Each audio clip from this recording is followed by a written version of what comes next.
Top.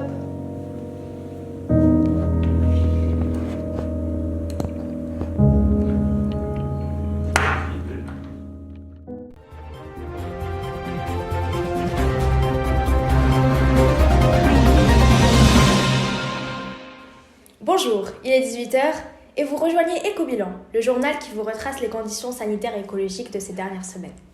Aujourd'hui, bilan chargé pour la France, mais pas seulement. En Asie, le bilan humain alarme les chercheurs de l'OMS. Les conditions de travail et la dégradation de la qualité de l'eau dans les pays victimes de la délocalisation des entreprises pharmaceutiques dressent un constat déplorable sur le respect des droits de l'homme et la santé mondiale. Les émissions de gaz à effet de serre atteignent des sommets et la biodiversité des océans décroît dangereusement. Un reportage poignant montrant un monde en feu, suivi d'un hommage à Lola, victime d'une maladie ossifiante des muscles. Jean-Pierre Bertrand et John Garfield. Alors que les entreprises pharmaceutiques comme Johnny John Corporation Co. se sont enrichies de manière exponentielle, les retombées sur le climat ne se font pas attendre. Ces 7 dernières années ont été les plus chaudes jamais enregistrées sur le globe et les records continuent de s'accumuler. Notre planète se réchauffe plus vite que jamais. Particulièrement en Asie, où sont concentrées toutes les usines du globe, les cours d'eau sont pollués et on retrouve des traces de mercure dans le Gange en Inde. La population locale sont tous intoxiqués. En effet, ils n'ont pas d'autre choix que de boire l'eau polluée de ce fleuve. La gestion des déchets est toujours catastrophique et les ONG dénoncent plus que jamais les conditions horribles des ouvriers en Chine. C'est la catastrophe. Ces éponges du récif australien ont tous disparu. Nous sommes actuellement devant l'un de ces récifs australiens. On peut voir qu'il n'y a plus d'éponges. Alors la chaîne est totalement déstabilisée et toutes les espèces disparaissent à vue d'œil. Alors la faute à qui? Eh bien c'est la faute aux entreprises qui utilisent ces éponges à des fins médicaux. Nous sommes en direct de l'enterrement de la petite Lola, qui a été atteinte de fibrodysplasie ossifiante progressive. Elle est morte hier soir dans son lit. Cela faisait 1 an que Lola ne pouvait plus bouger.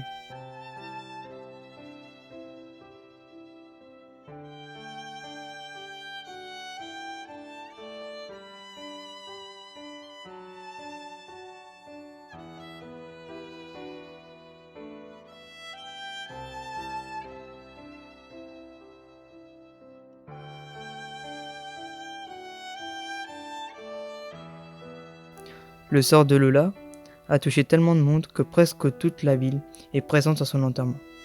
On y voit sa mère déposant une fleur, puis son frère qui lui laisse son gant de baseball. Sa famille nous raconte qu'elle a toujours aimé ce sport, mais qu'elle n'a jamais pu y jouer du fait de sa maladie.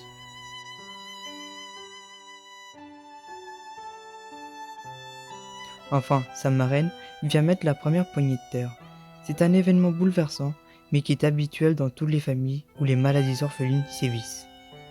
Nous espérons que le monde se souviendra de la mort de la petite Lola, et peut-être qu'un jour, une entreprise pharmaceutique aura le courage d'investir dans un remède pour toutes ces maladies rares, dans l'espoir que le cas de Lola ne se reproduise pas.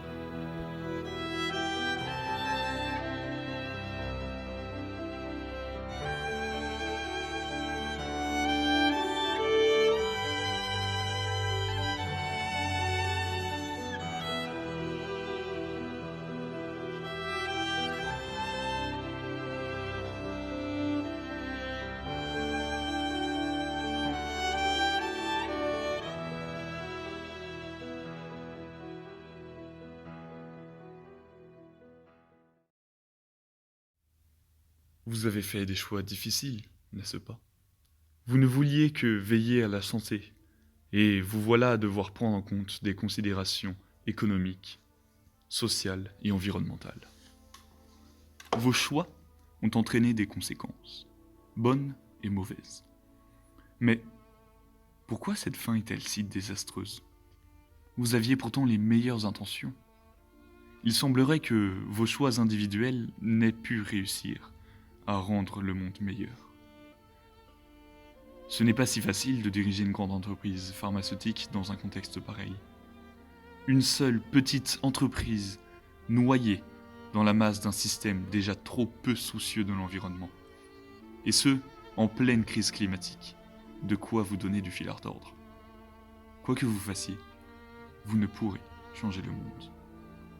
À moins que vous n'inscriviez vos efforts dans un élan commun face à une pollution systémique. Ne désespérez pas cependant. Vous avez perdu aujourd'hui. Mais votre exemple inspirera peut-être plus de firmes à marcher ensemble vers un avenir radieux. Voulez-vous retenter l'aventure ?